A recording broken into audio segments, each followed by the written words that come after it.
இப்ப மக்களை வந்து இத்தனை பேர்த்தையும் சாவடிச்சு போட்டு உடனே விஜய் சொல்றது அதெல்லாம் ரொம்ப தவறு தம்பி. உங்களுக்கு நீங்க சிஎம் வந்தாருன்னு சொல்லிட்டு நீங்க பைபாஸ்ல ஒரு கிரவுண்டவே போட்டீங்க.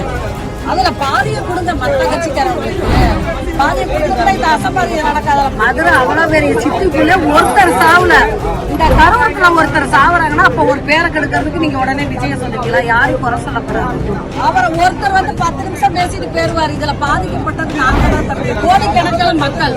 நாங்க எப்படி நாளைக்கு யாரை நம்பிட்டு எப்படி நாங்க ஓட்டு போறது? எங்களுக்கு எந்த ஒரு உரிமையுமே இல்லைன்னா அப்ப ஏடிஎம்கேல இந்த மாதிரி ஒரு அசம்பாவிதம் நடந்துச்சா, டிஎம்கேல இந்த மாதிரி அசம்பாவிதம் நடந்துச்சா? கிடையாது.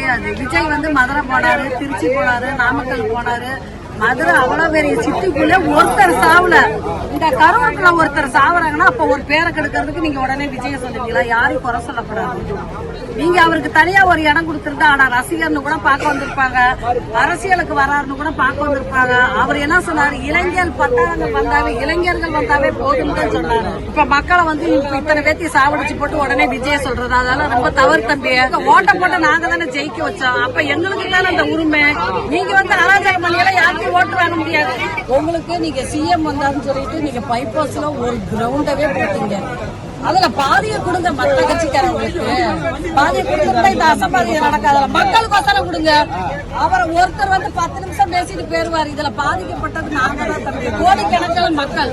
நாங்க எப்படி நாளைக்கு யாரை நம்பிட்டு எப்படி நாங்க ஓட்டு போறது? எங்களுக்கு எந்த ஒரு உரிமையுமே இல்லைன்னா எதுவுமே நாங்க கேட்க கூடாதுன்னா நாங்க எப்படித்தான் யாரைத்தான் நம்பி இருக்கிறது?